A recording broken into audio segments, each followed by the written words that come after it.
পহেলা বৈশাখ এই নামটা শুনলেই না কোটি কোটি বাঙালির মনে একটা আনন্দের ঢেউ লাগে।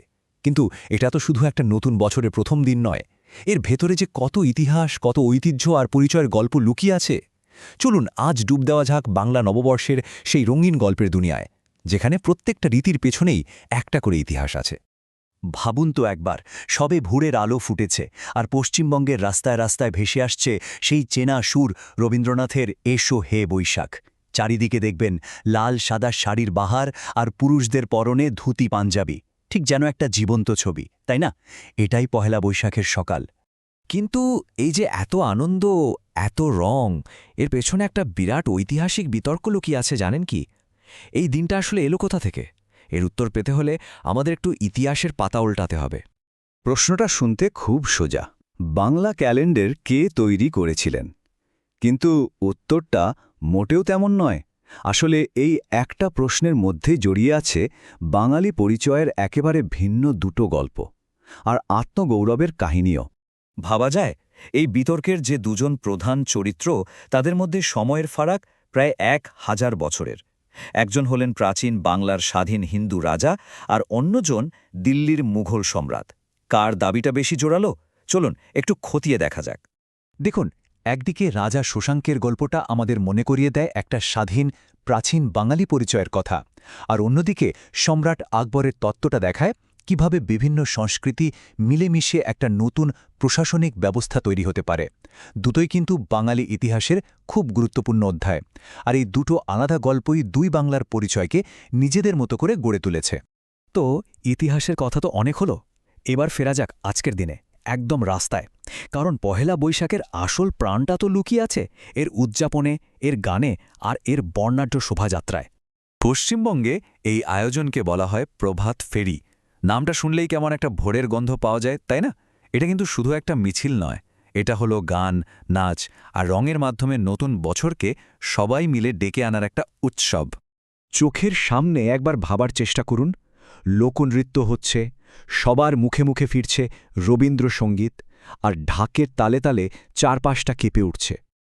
এটা এমন একটা অভিজ্ঞতা যা সংস্কৃতির সব উপাদানকে যেন একটা সুতোয় গেঁথে ফেলে, যেখানে সবাই মিলেমিশে একাকার।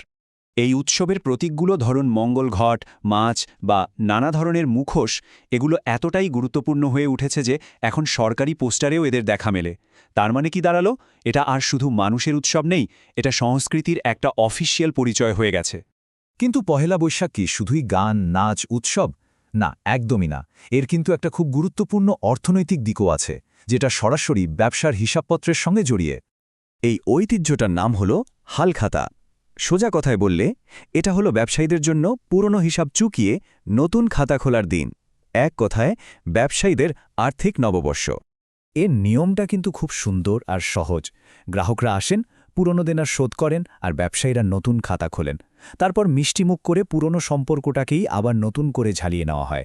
এটা আসলে শুধু ব্যবসা নয়, এটা পারস্পরিক বিশ্বাস আর সম্পর্কের একটা উদযাপন।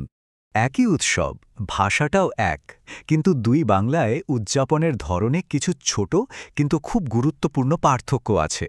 আর এই ফারাকের শুরুটা কিন্তু ক্যালেন্ডার থেকেই। ভাবছেন তো, কেন এই তফাৎ? মনে আছে আমরা শশাঙ্ক আর আকবরের কথা বলছিলাম? এই পার্থক্যগুলো আসলে সেই ইতিহাসেরই একটা ছাপ। পশ্চিমবঙ্গ যেহেতু ঐতিহ্যবাহী হিন্দু সৌরপঞ্জিকা মেনে চলে, তাই তারিখটা কখনো 14, কখনো 15 এপ্রিল হয়। আর বাংলাদেশ একটা সংশোধিত ক্যালেন্ডার ব্যবহার করে, তাই সেখানে দিনটা 14 এপ্রিলেই একেবারে পাকা। এই ইতিহাসটাই দুই বাংলার উদযাপনকে একটা নিজস্ব চেহারা দিয়েছে।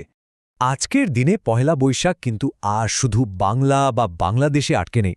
এটা এখন একটা বিশ্বজনীন উৎসবে পরিণত হয়েছে, আর এতে প্রযুক্তি এবং প্রবাসীরা একটা বড় ভূমিকা পালন করছে।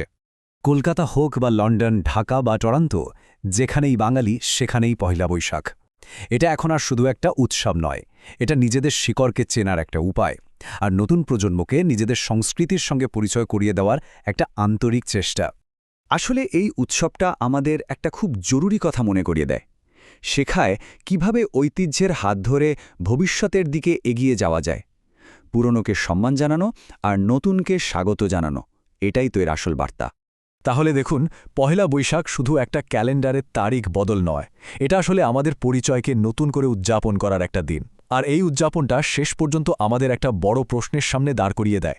ইতিহাসের এত গল্পের মধ্যে থেকে কোনগুলোকে আমরা বেছে নিই আমাদের আজকের পরিচয় তৈরি করার জন্য?